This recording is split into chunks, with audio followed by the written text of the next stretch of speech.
Hello, everyone, and good afternoon. Um, the Ontario Public Works Association Right-of-Way Management Committee linked arms with the Utility Engineer and Survey Institute, also known as UESI, Ontario's chapter, to host the annual Right-of-Way Management Conference. October is now Right-of-Way Management Month. The intent is to promote and bring greater awareness through education to the many challenges associated with managing the public right-of-way. Thank you all for joining us during the month of October, every Tuesday and Thursday for our educational webinars. We are able to bring these webinars thanks to our generous support from our sponsors. 4M Analytics, Foresight Utility Engineers, Computers Inc., Enbridge Gas Inc., Ontario One Call, OPA Tech, Planview Utility Services Inc., Super Sucker Hydrovac Service, T2 Utility Engineers, TC Energy, Telecom Design, UESI, the Ontario chapter, USB Direct Inc., Vivax Metrotech Canada, and York Region. Prior to starting today's webinar, I would like to go over a couple housekeeping items. All delegates will be muted throughout the webinar to eliminate any background noises. A Q&A will occur at the end of the presentation. Use the Q&A tab on your screen in order to forward any questions. Please do not use the chat. I will not be monitoring that. There will be a poll question at the end of the session, so please answer that when it does pop up. And as a note, this webinar is eligible for 1 hour OSET CPD credit. Details can be found on our website, rightofwaymanagement.ca, or rather rowmanagement.ca, apologize. New this year, the Right-of-Way Management Conference awarded 4 $1,000 scholarships to students studying in a field related to the right-of-way. Our winners can also be found on that website. And today's webinar is very special. Ophir actually brought a number of those sponsors to us, and he's one of the reasons why this particular presentation and all our presentations in the month of October are free. Today's presenter is Ophir Weiner from 4M Analytics, and his webinar today is a look at the future and what is around the corner. Ophir is a professional with over 24 years of experience in project management, locating, designating, and subsurface utility engineering. He is presently employed as the Director of North American Business Development and Trusted Technology Implementation Advisor at 4M Analytics, which is an Israeli-based think tank. Ophir is responsible for business development management for the company, including financial, marketing, and project delivery for 4M in the North American market. Ophir has experience in management of large projects with a variety of government and private sector clients throughout Canada, and has taken the lessons learned over the past 20 plus years and applied them to leverage new technological abilities of the 4M AI mapping system. A notable mention, he is the co-founder of 2 Canadian UESI chapters, the Right-of-Way Management Committee Secretary. He's also a member of CSCE and a member of the year for the ORCGA in 2020. Ophir, the virtual stage is yours. Thank you very much, Jeff. That is very nice. I'm now going to share my screen. And just as a little note, there we go. Nope, you have to stop sharing, please. There we go. Perfect. And yeah, there we go. So thank you very much. I appreciate that, Jeff. And really, I'm really proud to be a part of this organization that is providing such great content, and especially this year, with all the difficulty we've had throughout the year with Corona and so on and so forth, and really getting together has been such a hard item. And getting content out there, I know everyone has Zoom fatigue, but really it was very important for us as a part of the community to still get the message out there and really talk about building back stronger. So a look at the future and what is around the corner. And that's really what I want to talk about. Leveraging different technologies, really understanding what's out there, and trying to go forward with a better future. We've all learned how important infrastructure is to our well-being, to our mental health, and just to our health in general. I'm sure that the current predicament of the coronavirus and all the lockdowns would not have fared as well without our great infrastructure in our right-of-ways. So 4M, the firm I work for, is really a proud sponsor, is really proud to be sponsoring the OPWA, one of the sponsors of the OPWA Right-of-Way Month virtual lunch and learn sessions. And of course, as we know, October is Right-of-Way Month. So here we go. A little bit about me again. Jeff covered it all. Thank you very much. And this was just in case Jeff had the abridged version. But one of the things I really enjoy is streamlining the existing mapping technologies available, enhancing the process through applications of AI, and really looking at all the different items which are going forward and how the evolution of different things have happened over the years. I can give a great example. Back in 1992, I had a green box, a Garmin GPS system, or it looked like a Garmin GPS system in the military. And that was a fantastic thing. That was 1992. Only in 2007 did it actually come out to the civilian market and the civilian world. So really the evolution of technology and how it's put out and how it really gets forward from research and development and going forward and going into the public market.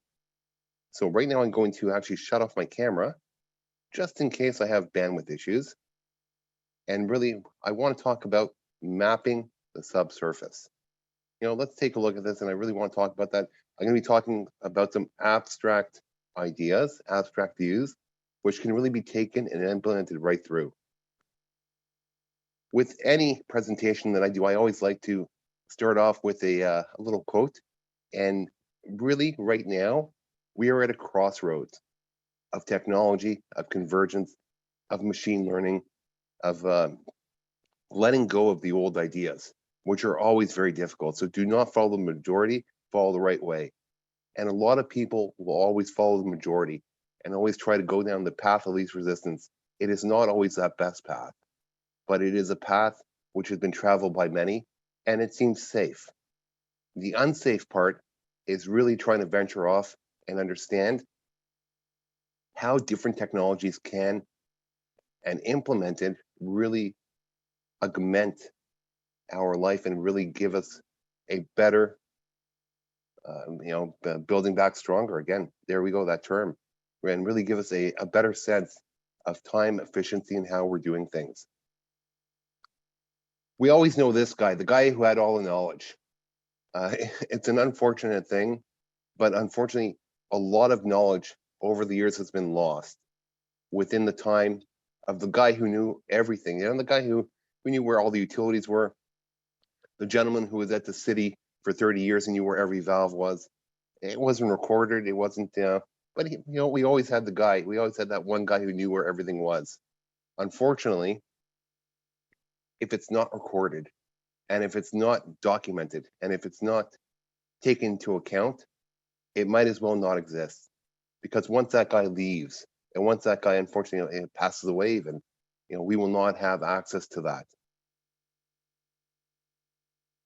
We're taking a look at a very abstract world where we're really, everything today is about information.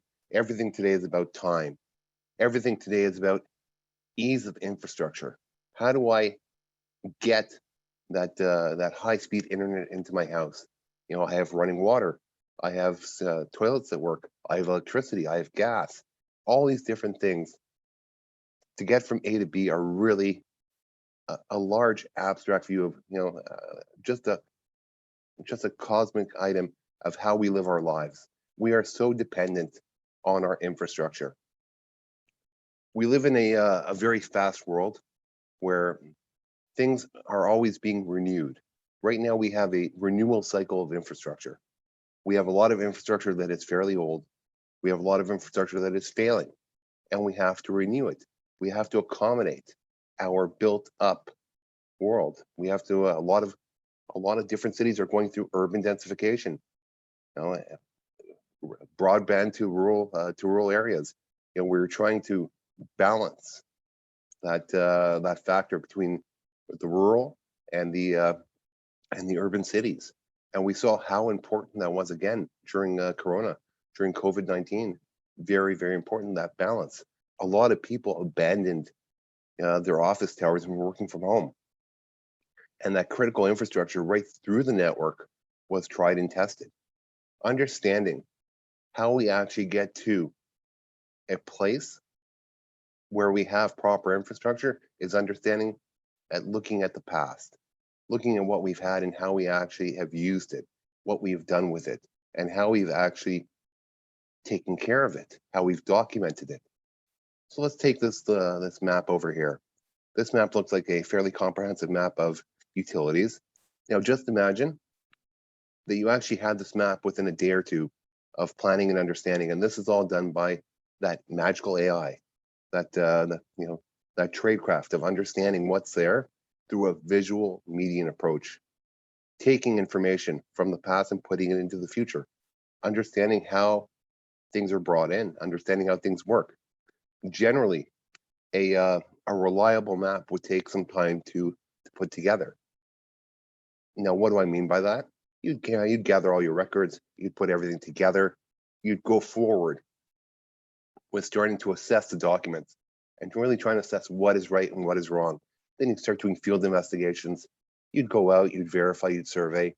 You'd then go back.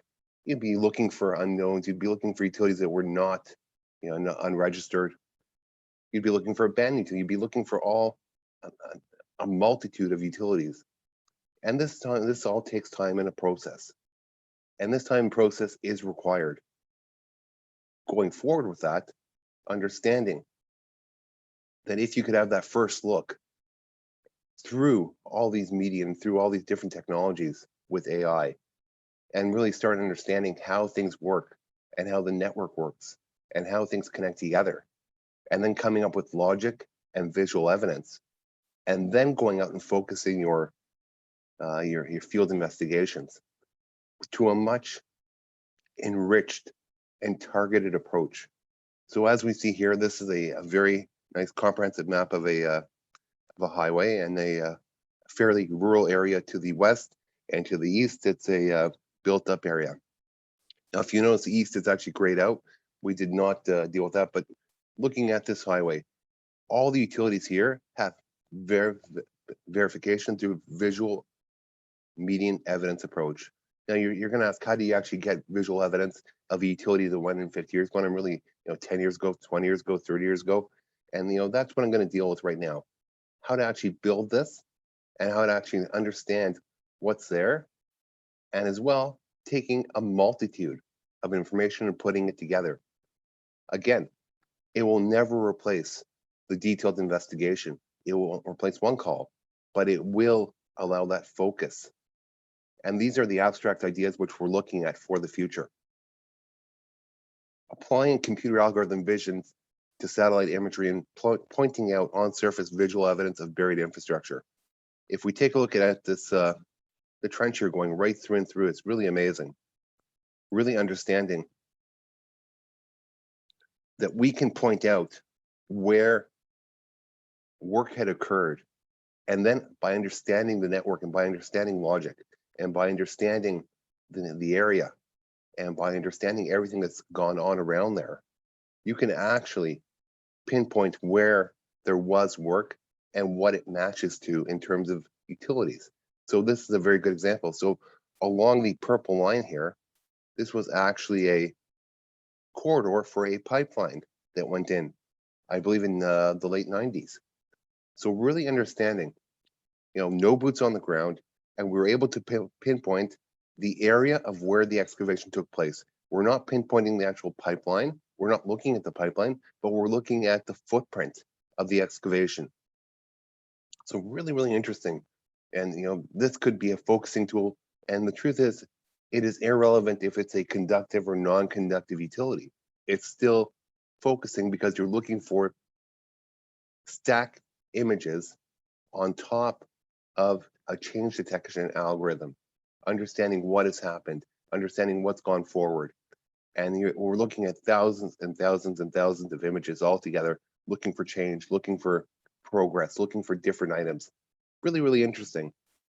And that is all through the power of artificial intelligence, understanding what's there and understanding how it's been put together.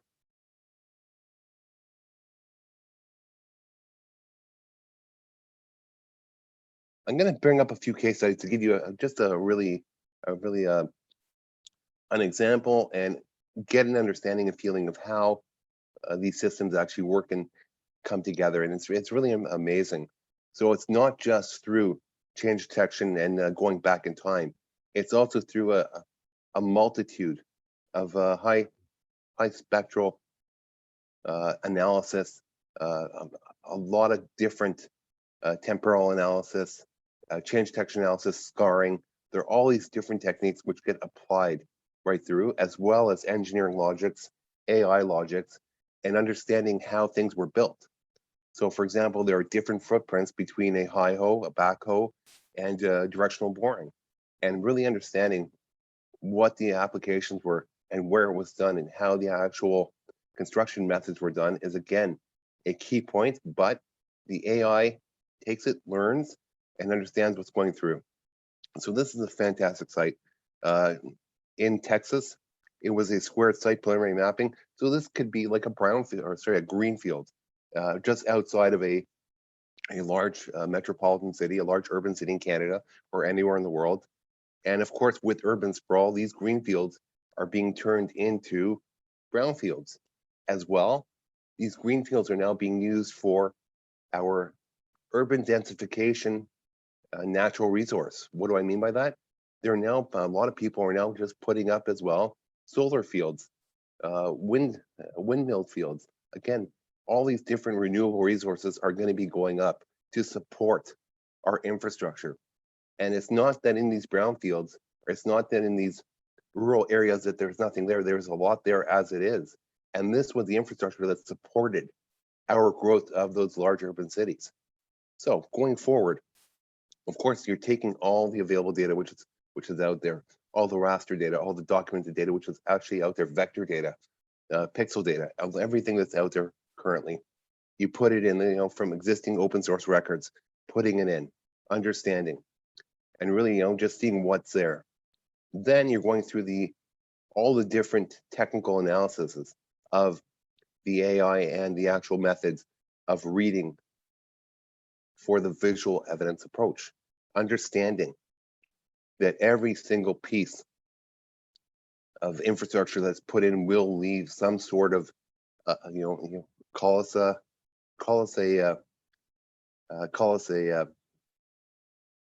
ground detective from a 10,000-foot view. The locators, the SUE investigations, those are on-site ground detectives. We are doing this detection and detective work from a 10,000-foot view, from an overview, an overarching view of what's going on in the entire area, and not just in the linear corridor. So really bringing in all that information together, and then starting to analyze what's going through your area of interest. And again, bringing in things that were not highlighted on the records, not highlighted in the open source data, not highlighted, all these different things which were not available, and then starting to bring them in. And they're here in the purple, things that were not on the actual records or the open source data, which we had been able to find and pull in. It's absolutely amazing what you'll find in open source. It's absolutely amazing what you'll find going forward, what's out there in the world. Taking all this information as well as aerial, and as well as the hydro poles, electrical poles, and just the full electrical network also is as clear as day, because it's out there and because we're doing visual evidence approach and bringing it in. So really, this is a great example. Now, if you'll see, let me just get my little pointer here. There we go, laser pointer. If you'll see, there looks like there's a whole bunch of trenches here as well, going north-south. And to the naked eye, it looks like, hey, wait a minute, that looks like a trench, a utility trench has gone in there. Now, really understanding the approach and the actual evidence left by an excavation is really important. And again, the AI can differentiate between those excavations. As we're going forward, it learns more and more and more to differentiate between the excavations. And for example, in this example, it would be seismic lines, where they were doing seismic sounding for oil and gas exploration. So really, really important. It looks like it is, but it might not be. And that is, again, that differential point of the AI. So this is a fantastic example. So here we go. We have a current picture of the existing area within this AOI, this area of interest. And this is where they're going to be actually building a solar field. So again, this is infrastructure that is supporting our growth. This is infrastructure supporting our growth of our urban densification, of our rural densification.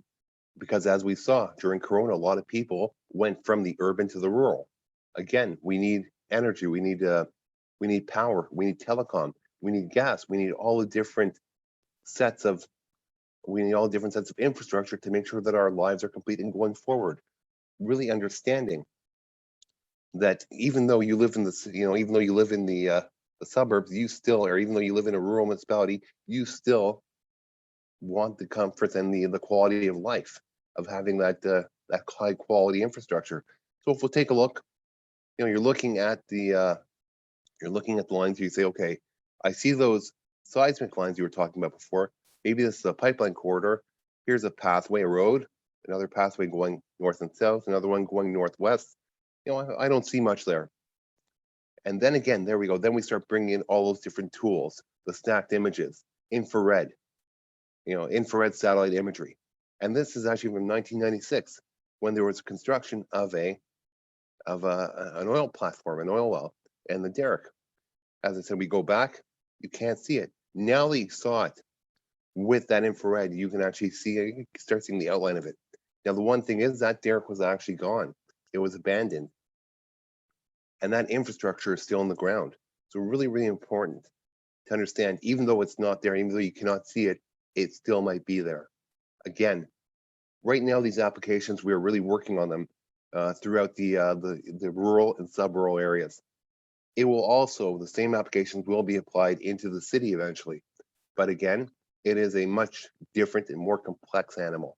The city is a mecca of utilities stacked one on top of the other, years upon years upon years of infrastructure upgrade, replace, relocate, coordinate, replace, upgrade, additional capital works, resizing, upsizing, downsizing, everything. It's just a matter within the urban infrastructure, within our urban corridors, our urban jungles. There is so much where you have streets which are sidewalk to sidewalk of utilities, even street line of utilities. It's absolutely incredible. And like I said, that's a different animal altogether. And that is actually also one of the big challenges which AI will have, trying to address that and really trying to build that proper evidentiary-based approach into the city. And again, the existing utilities and the utilities that we did not know of. So here, this is a prime example of things which were once evident and once visible and no longer visible. And because of the 10,000 foot approach of visual-based evidence and using AI and all the different tools and techniques, going back in time to see the future. Another great case study, a squared site within a rural municipality, where this rural municipality had a couple of issues. Number one, the gentleman, remember the gravestone at the beginning of the presentation? It was actually referring to this. There was a gentleman who worked for the the town, and he knew where everything was. He knew where every valve was. He knew how many turns to shut the water mains off. He knew exactly who had turn-ons and turns-offs on the service valves. He knew where everything was. He was there for many, many years. He passed away. The knowledge which he had never went forward. Again, they had a hall records. City Hall burnt down 15 years ago. All the records they had were gone. They had a few schematic drawings of what they thought they had, and they all of a sudden had a round of funding for municipal infrastructure upgrades. But in order to do that, they had to know where everything was. So they engaged a consultant. The consultant then engaged a sue firm. The sue firm then engaged us because of the timelines. and really a quick cursory look to understand where all the utilities are, what's going on with them, or especially the water and sewer, because that's what they were applying for their grants for their municipal upgrades. And again, understanding that the amount of time that it would take to go out and map, line by line by line, utility by utility by utility, or water main by water main, and really start understanding network is exponentially very long. The amount of time they actually had was nothing because of the timelines of the grants. So really, going forward, coming up together with a solution of using the AI to capture all the apprentices and all the water mains and all the valve chambers and all the sewer manholes and everything else through that high-scale visual median, and really bringing in all that information using engineering logics. Again, we know that the sewer will drain into the sewer lagoon. We know we have water towers, so that is water conveyance, and start building the map through evidentiary-based approach, through trenches, looking back in time at the trenches, looking at all these different medians, looking at the IR spectral, looking at the SAR, looking at all different techniques. Again, understanding that you can build this map in a quick and efficient manner. And yes, it's not going to have the accuracy that locators will have or that a sewer company will have, but this can actually focus them in on where to do those investigations, where to tighten it up, and where to actually understand where things are and how the actual system works. By having that overview, by having a 10,000-foot view, you can actually start connecting the dots and understanding how things actually work, understanding topography, the DTM. Again, we know that sewer mains have to have a proper slope, understanding where force mains come into play, and understanding in Montana they have frost, so there's going to be a frost line. So these water mains are going to be greater than 6 feet because of the frost line. Again, really all these things can come into play. Now, why is that so important? Because it allows us to identify the trench, which would be a water main. If it was open cut, we'd know there'd be certain type of tapering because of the depth which it required. Again, all these factors come in and the AI starts analyzing it. One of the great after effects as well of this is that it's not only going to find the water and sewer, but it's going to take all the infrastructure that it has within the area and then start eliminating. What do I mean by that? It's going to look at every single trench, every single piece of infrastructure what we have, and start connecting one to another until it's a network that's understood. Again, with aerial hydro, underground hydro, telecommunication. And again, we're looking back at the factors. What do people need to survive? They need power. They need telecommunications, cable, fiber, copper. They need gas. They need water. They need sewer. Oh, wait a minute. I'm looking at my map now. I don't see any yellow. There's no gas here. What's going on? By the visual interpretation and by looking at all the different, and we also had a very, very comprehensive map through all the different, very comprehensive aerial imagery and survey imagery of the area. By looking at that, we noticed that there were propane tanks at every house, therefore indicating that there's no underground gas system yet. There was also no visual evidence of the underground gas system. There was no pipeline markers, nothing to indicate there's gas in the ground here. Again, and the key thing they really brought forth was that every house had its own individual propane tank for heating. Another really interesting one was crowdsourcing visual, crowdsourcing information. So for example, we found the AI going through pictures of the area, found a photograph of a utility crew repairing a water main. We got a really great, it saw a really great shot of the trench of the water main and the water main being repaired.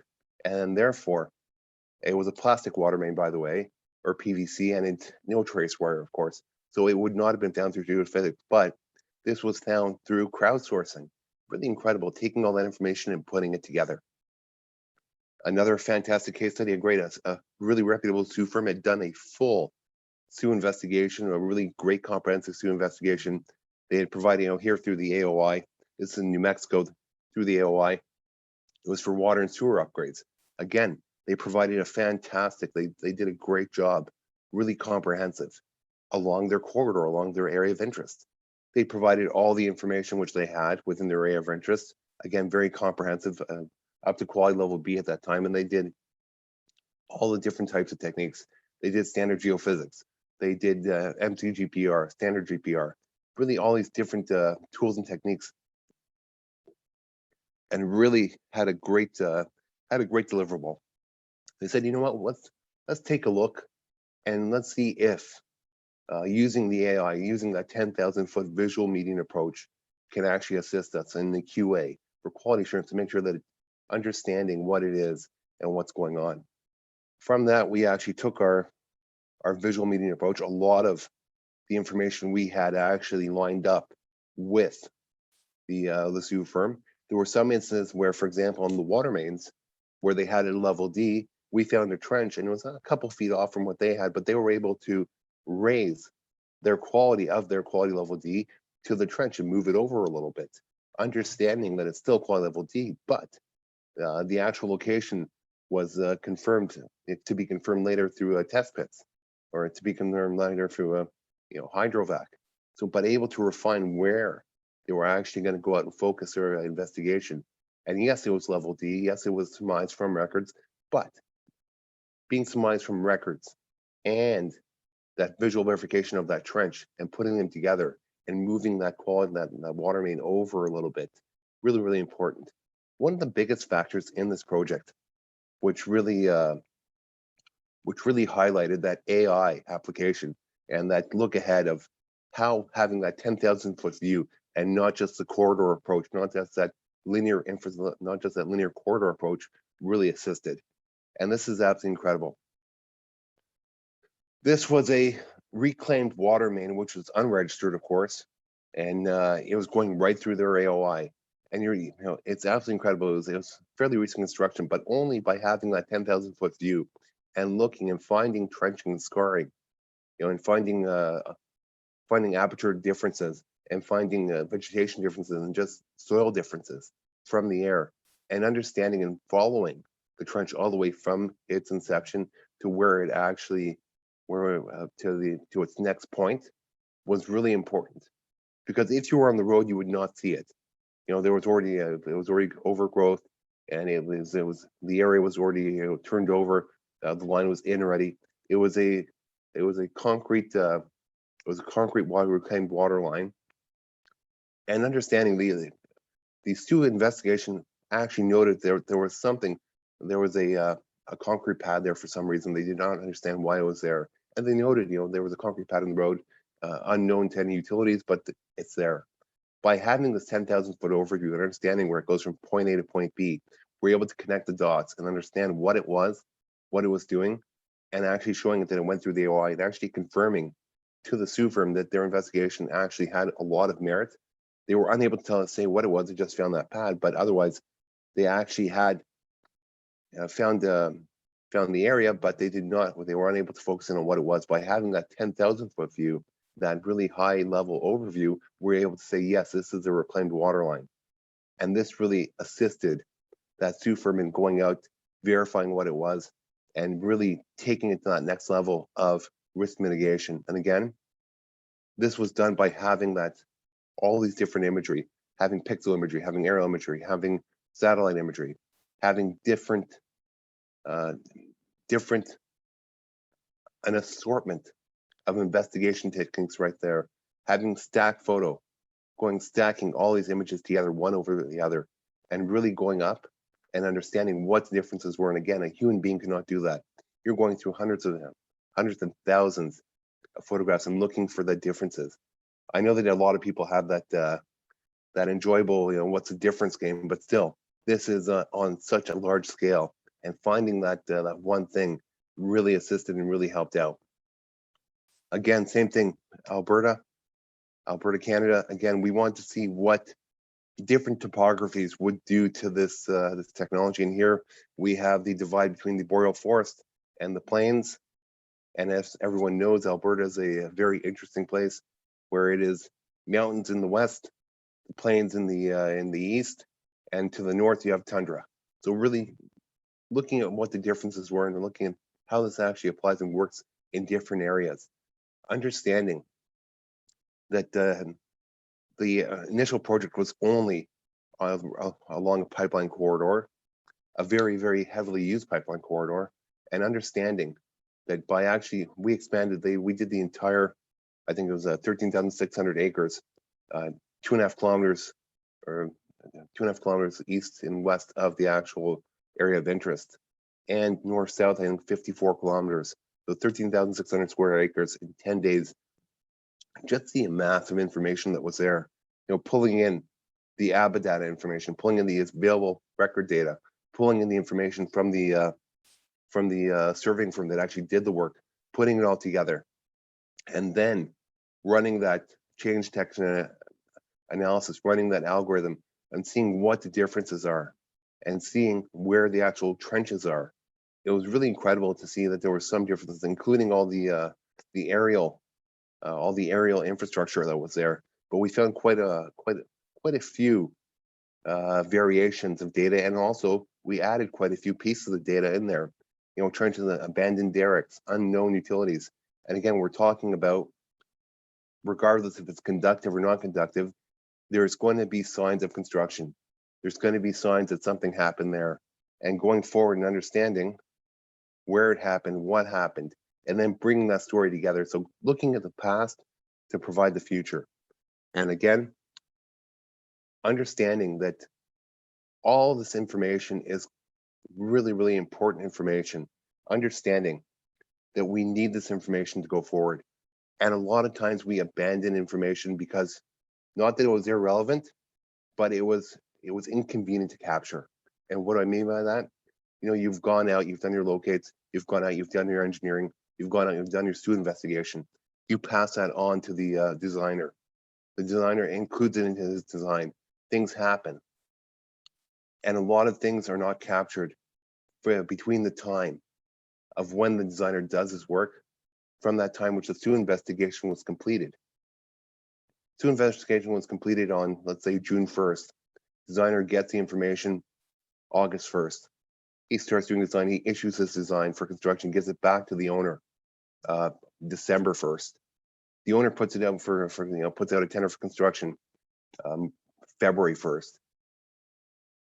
June 1st, it gets released. It gets awarded. From there, mobilization August 1st again. So 1 year from the time that the actual design, investigation, 90% verification, everything that's gone through the entire process, 1 year from that time when the designer finished the process to it actually going out to construction. So many things could have happened between then. So many things could have been put in between them. Yes, there are mechanisms to make sure that it doesn't happen, but it does happen. Early works could have happened. If it's an alternative finance project, you have the project co doing things simultaneously as the OE is doing, or as the owner engineer is doing early works to accommodate project co, and making sure that project co is aware of all the things that actually have been changed. Really understanding the change detection and change algorithms are very important. Again, another former area that was reclaimed. There used to be an industrial area here, and then it was removed years and years ago, and it became a reclaimed site. And now they're going to rebuild their urban sprawl again, rebuilding new infrastructure, new neighborhoods going right through. And this is a great area. This year we had absolutely zero information. We started bringing in all the different quantities of information, understanding where things went, understanding how actually things were built, and then started bringing in all the utility data, which we could find through this visual verification assessment. And again, if we'll take a look at these two black lines, these were unknown anomalies. So we're going to say here, we found trenches, signs of excavation, but we cannot assess what they are. We know that it's there. We know that there was excavation there. And it's up to you, the sue firm, the locate firm, the designer, the owner, go out and see what it is. But this is a quick cursory look. Again, 5 days to get this information up front, and 5 days to understand what's going on. And the amazing thing was, we had almost 85% of all the utilities that were actually there. There were a few utilities that were doubled and twinned and so on and so forth, which we did not find signs of. But understanding that this quick look and this quick focus, the truth is, when you're going out and doing sweeping, to sweep that entire the west of the highway would have taken days upon days. This way you actually have a focused approach to where to start and what to do. Really, the technology is absolutely amazing.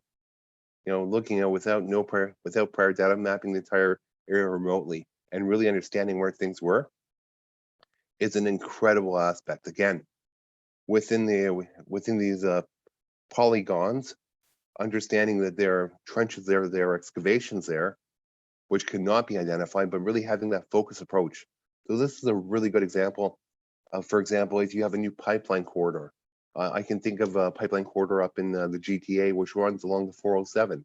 There are several pipelines in there, and there's a lot of different infrastructure which crosses it north-south. Again, every single time that something crosses there are a lot of different aspects which require coordination, meetings, and crossing permits, and all these different things. And a lot of the information was captured, but there might be some utilities that never went through that process, never got the crossing permits, and just went ahead and did it. Or there might be some private utilities or abandoned utilities. Again, it's irregardless of what it is. The visual median approach really takes into account all those different items. And again, looking forward, we're not talking about changing the system. We're talking about assisting the system, getting that upfront look from that visual eye in the sky, getting that upfront look of taking all the different pieces of information which are available, and really understanding that going forward, every piece of information is a good piece of information, and understanding that we need all this during that quick inception look. So now, with game-changing vision, cutting-edge technology, by effectively mapping the subsurface earth, enabling users that to get that safe to dig and cost-effective way to get from A to B, avoiding problems and roadblocks, building faster and smarter, and saving enormous time and money. Again, we all base our metrics on time and money. How long did it take me to get that project inception going, and how many issues am I going to have during that project? A lot of times there's not going to be a lot of investment in that really upfront. And the truth is, understanding that you really have to go forward with a mitigated approach, with a risk-adverse approach, and understanding what you have is a paramount item. Through a visual median is a really simple, and it's a no-brainer item. It's a very simple item which I can identify from here to here. I have something. From from A to B, I have something. Really understanding and going and taking this to that next level. Going from A to B through technology. Again, the future mobility goes through the subsurface, and subsurface mapping, to getting to that 360 live map. This is where it's going. Taking mapping, routing, damage prevention, everything, and really building upon that item of looking at the past and starting to build on that future through all these tools and techniques. And again, the locators are going to be super important, and the SU investigations are going to be really super important for focusing in and pinpointing where those utilities are, really understanding where they are. But once they are there, again, capturing it, getting all that information back into the system and not just jettisoning it like we've done before, making sure that we are using that information to our benefit, making sure that we are actually doing something with it so it'd be a live map, making sure that we have the most leveraged piece of technology going forward. Again, from master planning right to pre-construction and construction, understanding that you need that comprehensive map, and it's a live map, making sure that you really have that ability to touch the utilities right through and through and understand what the life cycle was. Yeah, again, it's going to be a true cycle approach. So we're planning, we're verifying, we're locating, we are again verifying. You are going forward, you are coordinating, you are relocating, you are upgrading, and then you're doing capital works. Again, new expansions, upgrading, and it's going to be that same cycle right through and through. Spin, rinse, repeat. Plan, execute, upgrade. Plan, execute, upgrade. And our lives are not getting simpler. Our lives are getting more and more dependent on that infrastructure. So again, plan, execute, upgrade. Plan, execute, upgrade. Spin, rinse, repeat. Always the same. Making sure that you understand what that cycle is and making sure that you have that information up front. Again, I'm talking about abstract technology. I'm talking about it's really a huge, it's a huge idea trying to capture all this information and make it beneficial. But again, it's through AI, it's through the different tools and techniques. It's literally, it's tradecraft, understanding how to apply this information, understanding how to use this information, how to actually leverage it during the inception of projects, understanding that that information is living information, understanding about the change detection algorithms right through and through, and really going forward. So those who cannot remember the past are condemned to repeat it. And I really love this saying, if we're not going to look at our past, we are not going to have a positive future. By looking at the past and by understanding and learning, and by understanding and leveraging new technology and things that were inconceivable and unfathomable years ago, and really by understanding how we're going forward with these technologies, can really provide us with a focused understanding of what's going on with our infrastructure, a focused understanding of how the past interacts with the future, and understanding that every single item which has been done in the past leaves a footprint somehow. It can be, it's regardless if it's open cut, if it's trenched in, if it's plowed in, if even directional trench technology, it still leaves some sort of footprint. It still leaves a footprint of where it was, what happened, the insertion and the insert and exit pit. Again, really understanding even older lines where there is not a lot of visual information available, where there's not a lot of satellite data. For example, satellite data from the 70s on is pretty good. If you're going back and you're going to have a hard time, you then have aerial photography. But on those lines, there's been some sort of maintenance. For example, water mains from 1903. There's not going to be any documentation, aerial photography from 1903. There will be, over the years, there'll be maintenance on that line. There'll be valve chamber maintenance. There'll be different things that have been maintained. And then you can start surmising how things actually worked through the maintenance cycle of the projects. And with that, I'm going to conclude. I do appreciate all the people that sat and listened to the abstract understanding of what is going on in terms of AI and going forward.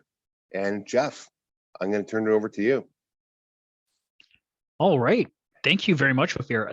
This is an absolutely fascinating topic. I went through something very similar to this with a colleague of mine in Kingston for a series of upgrades to waterfront.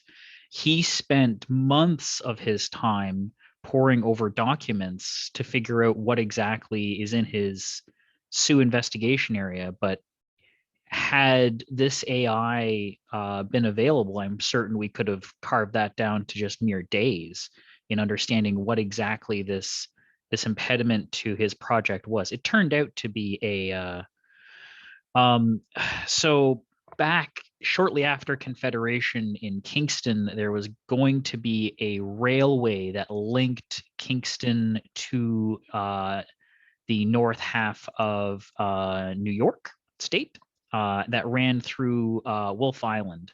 And preparations on the shoreline were completed, but never was that railway built. Unfortunately, well, not unfortunately, but Sir John A. Macdonald never lived to see the completion of that railway, and that was one of his pet projects. The structures supporting that are still there, and were going to be a problem for a particular excavation. And that set a particular project back, like I said, a few months. We do have one question here. Do you have any control over how many constructions are in a given area? As in the city of Toronto, it has multiple companies designed for future construction hired by different sectors like public or private. So that is a fantastic question. So number one, as I said, the city quagmire is a very complex one, and it's a very interesting one. In terms of if we move it over to a rural area, yes, you can actually understand and control what's going on through the change detection algorithm. It's irregardless of how many construction crews are going and what's happening. It's all about the change, all about looking at that visual evidence approach, understanding what's there and understanding how it impacts your actual area of interest. Excellent, thank you. Another question here, very fascinating. So excellent compliment. Thank you. Front loading this information from so many sources must be time consuming to gather, validate, and input. How much does the AI help with this? So of course, the AI must be taught what rules and validations. And currently, I believe we're at the 50-50. So a human is looking at 50% of what the AI is doing. And as we're going forward, it is being reduced, that it can gather more and more data. So for example, currently we're proactively mapping, I believe, 20 square kilometers a day. We want to eventually get to an exponential amount of 500 square kilometers a day. And again, one of the purposes of what we're doing is we're proactively mapping utilities. We're starting in the US in a couple of states, and we're proactively mapping corridors where there are going to be larger projects.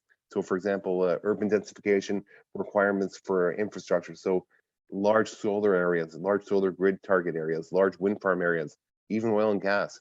And this is actually a prime application for FEED, front-end engineering design, understanding that with a quick cursory look, you can start building a roadmap of what's going to happen with your pipeline, and even making quick decisions for relocations, because you're not just on that linear corridor, rather you're on a large, a large 10,000 foot view of the area. So you can make decisions, routing decisions, plenary routing decisions, and really understanding what's going on.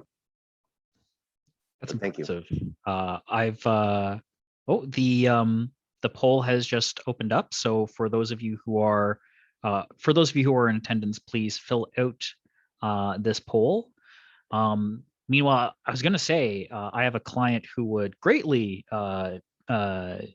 I think might need this particular service, and the area of their concern is about 280 square kilometers. So sounds like it might be a good fit. I might have a go chat with them shortly after today.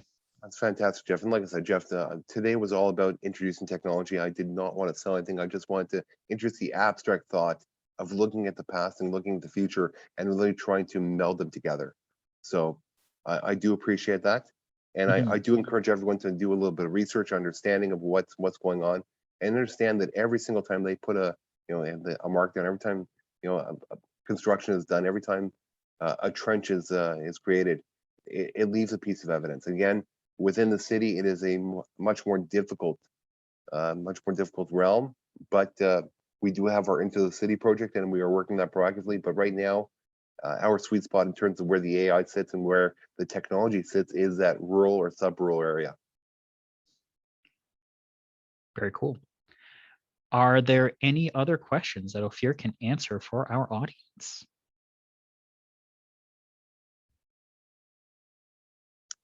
And one thing I really like is being on time.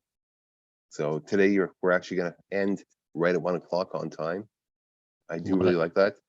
I actually have a question from the audience. Who here actually has integrated some sort of AI platform into their day-to-day operations? And the truth being, it could be anything. So for example, taking even an Excel sheet, an Excel spreadsheet can be automated.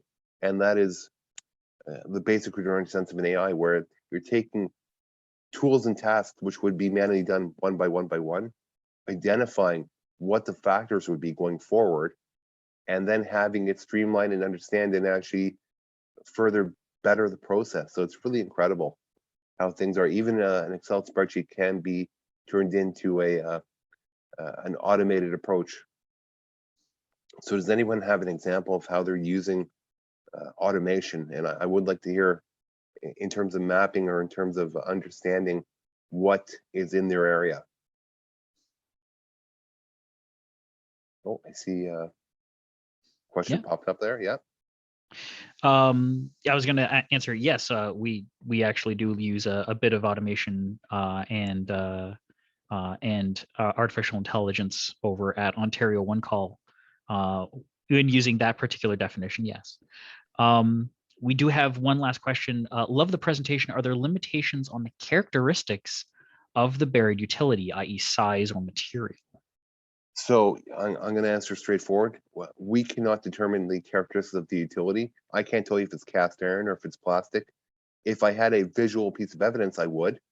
For example, from that example of the municipality, the small municipality, where we found a crowdsourcing photograph of a piece of water main being replaced, we can identify that that piece of water main would be 6-inch plastic or 150 millimeter PVC. Going forward with the rest of it, we don't know what it is. We cannot actually provide characteristics. We can provide ownership via logic, ownership via network, but it is not going to be a guarantee. And that's where that SUE investigation really comes into play, focusing, saying that here we have this utility, here we have these items, and we really want to understand what's going on with them. And passing it down to these two providers, the locator, the person doing the due diligence for the project would go out and verify, but he would be the tip of, we would be the tip of the spear, pointing you to where to go to actually look for verification. I hope I answered that. I hope the person is satisfied with that answer. I know I am. Fantastic. We did have one question that I did bypass because I'm about to answer it. And as we are nearing the end of our time, I just want to let you guys know that this particular presentation does contain some confidential information, so it will not be available on our website. But other presentations that have been granted presentation to post can be found on our website, rowmanagement.ca, and that will be occurring mid-November. Our right-of-way management committee is always looking for industry involvement. So if you're interested, please email info@rowmanagement.ca. I would also like to thank our sponsors again, and it's only with their support are we able to bring these educational webinars, and you can visit their websites, visit our website to find their contact information. Jeff, sorry, I want to add one thing. If Please. anyone would like a copy of this presentation, please get in contact with myself, ophir@4m-a.com, and I will send you a redacted version. We do have some items which are confidential, but I can send you a light version, redacted with some technologies. But anyways, anyone Yes. like the presentation, copy this, ophir@4m-a.com. Could I also make just a few more announcements? Please do. We have the Canadian Common Ground Alliance the International Dam Prevention Symposium coming up in November. Within that, their UESI Canada has actually put out a government, a municipal scholarship. Anyone here who is a municipal worker and wants to attend that, the Canadian Common Ground Alliance International Dam Prevention Symposium, it's not just going to be about dam prevention, it's going to be about an assortment of topics, including mapping, including best practices, and including a comparison between Australia, New Zealand, US, UK, and Canada on their actual proactive systems with dam prevention, and an overall great conversation with great international speakers. Again, if you send an email to info@uesicanada.org stating that you want to participate with the municipal scholarship, you will get it right now. If you are not a municipal employee, you can still sign up. Go to the Canadian Common Ground Alliance website, and they actually have a link to sign up. So I appreciate you letting me plug that, Jeff. Yeah, no problem at all. I was going to say, thank you very much, Ophir, for your great presentation, for everybody joining in. This has been absolutely fantastic.